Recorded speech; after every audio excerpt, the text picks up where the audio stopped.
Hello and welcome to Production Bytes. I'm your host, Veranova, and today I'll be taking you through part 2 of my tutorial on using the stereo field in dance music. Now, this tutorial is going to be the practical side, and I'll be taking you through how I use the stereo field in my remix of Caution and Crisis's Magma. So first off, I'm going to show you both the stereo mix of this track and the mono mix.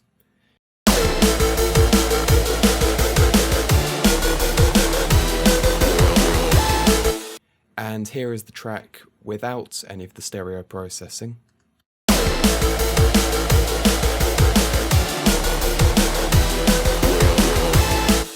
Now you probably won't notice much of a difference. This is because things like the cymbals are coming from a sampler, so they sound stereo anyway, and I haven't had to affect them to make them stereo. Also, some other sounds I've synthesized to sound stereo in the first place. And in fact, most of the sounds I've reduced the stereo width of to get the center channel to sound powerful. But just for reference, here's the mix summed to mono.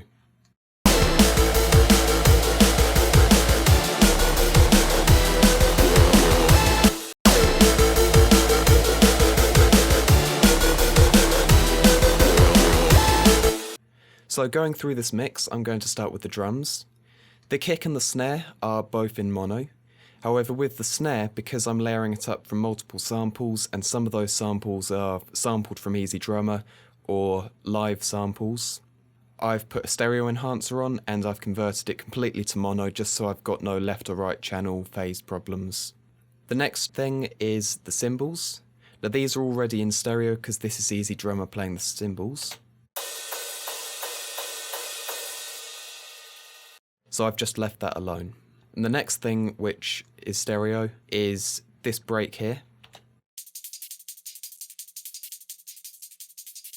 And all I've done to this is I've put a stereo enhancer on, and I've inverted the right-hand channel, and also offset the phase a little bit, just to make it sound a little bit more natural. And when you layer that up with the first break, you just get a really natural big sound from it. Now when you put the drums all together, this is what it sounds like.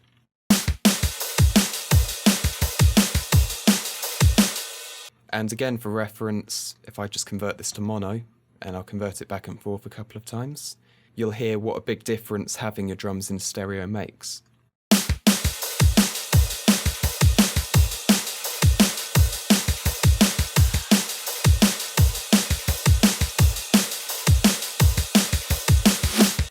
So it does make them sound a lot bigger, and as you'll hear, I've mixed it so that the middle channel does sound a bit louder than the side channels, so it's using that idea of the equilateral triangle. Next I've got my sub bass. Now this is completely mono, but I've also got a filler bass layer on top, which is in stereo. And as you can hear, that sounds really, really wide. What I found, however, when I put it together with the sub, is it doesn't really sound part of the sub itself. So I put on a stereo enhancer, and I've just turned the stereo separation dial off to mono about 50%, as this, again, gave you that idea of the triangle, where it's slightly louder in the middle, and it gave it a much more coherent but big sound.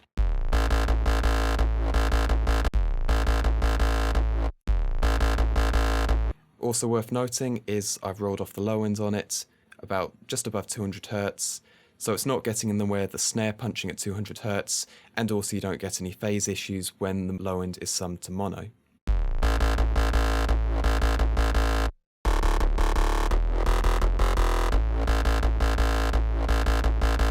Next up, we've got the guitars. Now there's two parts to this, and I showed this in a previous tutorial as well, but I'm just going to show it again. I've got a center guitar channel, and I've also got a side guitar channel, where what I've done is I've rolled off the low end a bit, and I've taken a stereo enhancer, and I've phase inverted the left-hand channel, so it sounds completely wide now. Now of course what you do get is when you then convert back to mono, it disappears. But this is okay, because once you've added in the middle channel, it adds a really natural big sound to it when you're playing it in stereo. But then when you play it back in mono, it just cancels out the side channel and you keep the middle channel.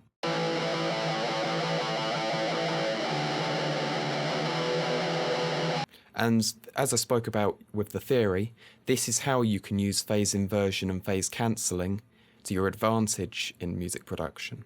So now I'm on to the main instrumentation, and first off I've got some drop strings, which sounds like this. But as you can hear, it just sounds really wide.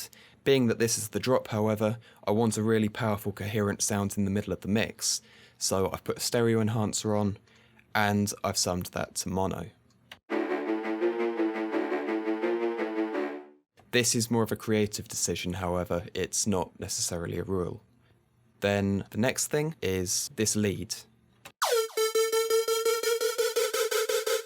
And again, that's a really wide sound, but I want it to be really coherent and powerful in the middle of the mix, so I've turned it about 50% on the stereo enhancer off to mono.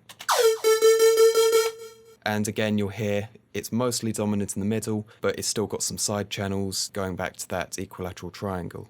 So when you put all of these synths together, you're now going to get one really coherent sound in the middle of the mix. Again, as I said, this was a creative decision to make sure most of the synths were in the middle though. Many artists, such as Skrillex, do in fact have a lot of their synths on the side channels.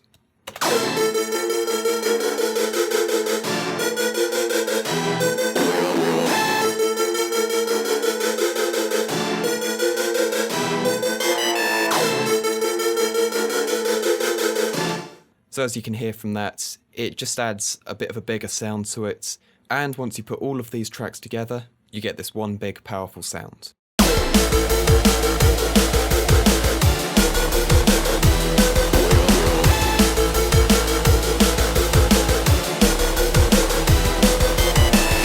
The last thing, as I've spoken about in previous tutorials again, is just adding in some reverb, which sounds like this.